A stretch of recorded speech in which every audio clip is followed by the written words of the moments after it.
بل یہاں پر میں 3 وظیفے ایسے بتاؤں گا انشاءاللہ جو ٹاپ آف دا لسٹ 3 وظائف ہیں مصیبت اور پریشانی میں تکلیف دور کرنے کے لیے، سنت وظائف آپ صلی اللہ علیہ وسلم کی طرف سے تعلیم فرمائے ہوئے۔ پہلا وظیفہ ہے یہ لا الہ الا انت سبحانک انی کنت من الظالمین کا۔ لا الہ الا انت سبحانک، نہیں ہے کوئی معبود سوائے تیرے اور تو پاک ہے اللہ، تو غلطی کر ہی نہیں سکتا۔ انی کنت من الظالمین، بے شک میں ہی خطا کار ہوں، میں ہی ظلم کرنے والا ہوں، میں ہی غلطی کرنے والا ہوں۔ جامعہ ترمذی میں انٹرنیشنل نمبر کے مطابق 3505، مشکات میں 2292 نمبر یہ حدیث ہے، اور قرآن حکیم میں تو ہم پڑھ چکے ہیں سورۃ الانبیاء آیت نمبر 87 اور 88 میں آپ صلی اللہ علیہ وسلم نے ارشاد فرمایا کہ یونس علیہ السلام نے مچھلی کے پیٹ میں اپنے رب کو ان الفاظ کے ساتھ پکارا تھا، لا الہ الا انت سبحانک انی کنت من الظالمین، اور پھر آپ صلی اللہ علیہ وسلم نے فرمایا کہ جو کوئی شخص اپنے کسی بھی معاملے میں کسی بھی پریشانی میں اس دعا کے ذریعے اللہ کی طرف متوجہ ہو، اللہ تعالیٰ اس کی دعا کو قبول فرما لیتا ہے۔ اور قرآن میں بھی آ گیا نا کذالک ننجی المؤمنین، اور کتنا بڑا فتویٰ آیا میرے بھائیوں سورہ الصافات 143 144، فلولا انہ کان من المسبحین، اگر یونس ہمیں ان الفاظ میں ہماری تسبیح نہ کرتا للبث فی بطنہ الی یوم یبعثون، تو مچھلی کے پیٹ میں قیامت تک مچھلی کے پیٹ میں رہتا اگر اس طرح نہ ہمیں پکارتا، اس کی قبر مچھلی کا پیٹ بن جاتی۔ یعنی یہ اتنا عطاب، اور وہ دور ہو گیا اس دعا سے، بہت بڑے اسماء اعظم میں سے ہے۔ تو یہ بہترین دعا، بہترین وظیفہ، اسماء اعظم میں سے بہترین چیز، اور سب سے بڑھ کر جو میں نے بات کی کہ بہترین استغفار، اللہ سے توبہ مانگنے کا بہترین ذریعہ۔ آپ دیکھیں اللہ تعالیٰ کی کوالٹی کو کس طریقے سے انہوں نے اپنے لیے جو ہے وہ ذریعہ بنایا نجات کا۔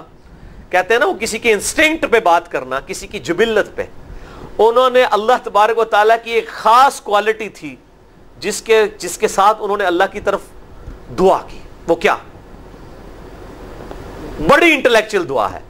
لا الہ الا انت، اے اللہ تیرے سوا کوئی معبود نہیں ہے۔ یہ توحید کو پہلے نمبر پہ لے گئے۔ انت سبحانک، اے اللہ تو پاک ہے، تو غلطی کر ہی نہیں سکتا کیونکہ تو پاک ہے۔ انی کنت من الظالمین، میں تو انسان ہوں، میں تو غلطی کروں گا۔ اب جب اللہ تعالیٰ کو آپ اس طریقے سے کہیں گے اللہ تیرے کو تو غلطی نہیں ہوندی، میں تو بندہ آنا تو غلطی تو کراں گا، کیا زبردست انداز ہے اللہ کو پکارنے کا۔ اس پہ پھر نجات ہی ملنی تھی نا۔ اللہ تعالیٰ کی وہ کوالٹی انہوں نے ذکر کی ہے، اللہ میں تو بندہ ہونا تو غلطی کروں گا نا، تجھ سے تو غلطی نہیں ہونی، تو پاک ہے، غلطی تو میں نہیں کرنی ہے نا، تجھ سے تو ہو نہیں سکتی، جب میں کر بیٹھا ہوں تو معاف کر دینا۔ بہترین دعا ہے واللہ، بہترین استغفار ہے، اور صحیح بخاری اور مسلم کی متفق علیہ حدیث ہے، جب آپ تشہد میں بیٹھو تو درود شریف کے بعد جو اپنے رب سے چاہو مانگو، اس میں یہ دعا بھی آپ اپنے اوپر لازم کریں۔ یہ اسماء اعظم میں سے ہے، اپنی دعاؤں میں اس دعا کو کریں۔ دعا کی قبولیت کے لیے یہ آپ سمجھیں اللہ تعالیٰ کی طرف سے کیٹالسٹ ہے، جسے ہم وہ کیمسٹری میں کہتے ہیں کیٹالسٹ، کیمیکل ریئیکشن کو تیز کرنے والا، یہ کیٹالسٹ ہے۔ لا الہ الا انت سبحانک انی کنت من الظالمین۔ دوسرا وظیفہ وہ بھی جامعہ ترمذی میں انٹرنیشنل نمبر کے مطابق 3524 نمبر حدیث ہے، لیکن ترمذی کا طریق جو ہے وہ ضعیف ہے۔ یہ میں پہلے بتا دوں، امام ترمذی نے ساتھ لکھا ہے یہ روایت کمزور ہے، لیکن ضروری نہیں ہوتی کہ روایت اگر ترمذی میں کمزور ہے تو کہیں اور وہ روایت صحیح نہیں موجود ہے۔ اس کی صحیح سند المستدرک حاکم میں انٹرنیشنل نمبر کے مطابق 1862 نمبر موجود ہے، اور سنن نسائی الکبریٰ میں 10492 نمبر ہے، اور مشکات میں بھی 2454 نمبر حدیث ہے انٹرنیشنل نمبر کے مطابق۔ تو صحیح سند المستدرک للحاکم اور سنن نسائی الکبریٰ کے اندر موجود ہے، اور وہ وظیفہ ہے انس ابن مالک کہتے ہیں اور سعد ابن ابی وقاص کہتے ہیں رضی اللہ تعالی عنہما وعلیہم السلام کہ آپ صلی اللہ علیہ وسلم کو جب کبھی کوئی تکلیف یا پریشانی پہنچتی تو آپ صلی اللہ علیہ وآلہ وسلم ہمیشہ ان الفاظ میں اپنے رب کو پکارا کرتے ہیں۔ یا حی یا قیوم برحمتک استغیث، اے خود سے زندہ ہر چیز کو تھامنے والے، میں تیری رحمت کے ساتھ تیری مدد کا سوال کرتا ہوں۔ استغیث بولیں گے نا الف کے ساتھ، حمزہ کے ساتھ، تو یہ سنگولر کا صیغہ ہوگا، اور اگر ہم بولیں گے نستغیث نون کے ساتھ تو یہ جمع کا صیغہ بن جائے گا۔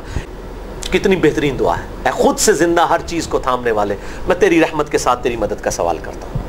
تو یہ بھی اسماء اعظم میں سے ہے۔ بہرحال یہ دوسرا وظیفہ ہو گیا۔ اب تیسرا وظیفہ جو ہے کمال وظیفہ،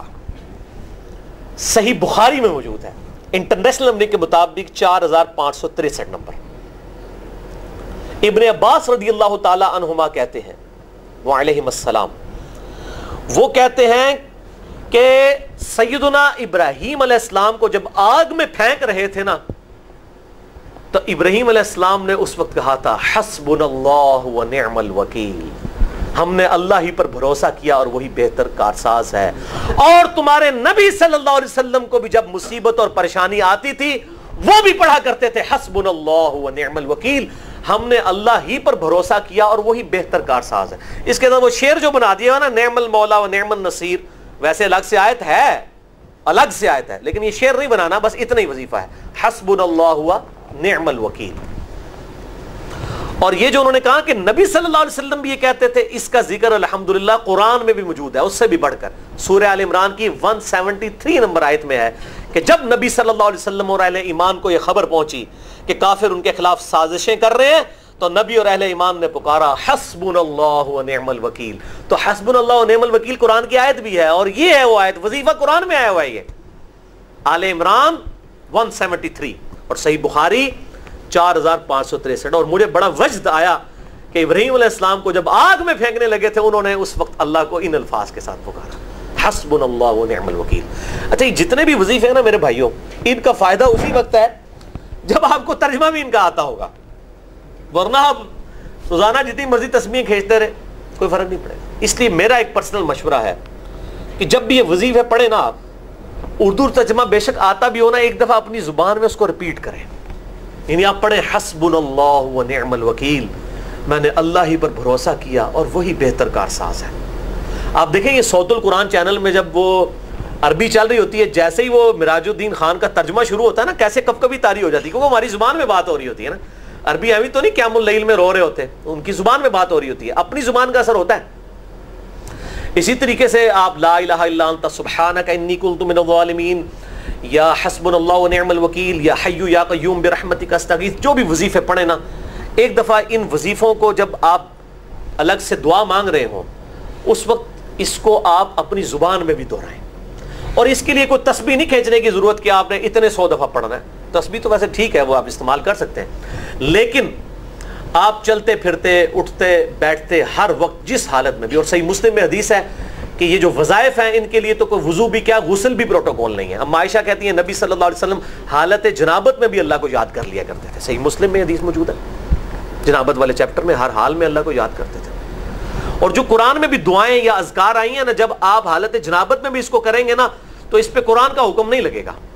تو جامعہ ترمذی اور ابو داؤد میں جو حدیث ہے کہ حضرت علی کہتے ہیں نبی صلی اللہ علیہ وسلم کو حالت جنابت کے علاوہ کوئی اور حالت قرآن پڑھنے سے مانے نہیں ہوتی تھی، تو اس سے مراد قرآن کی تلاوت ہے۔ اگر قرآن کی دعائیں جیسے ہیں بسم اللہ الرحمن الرحیم، یہ بھی تو قرآن ہے،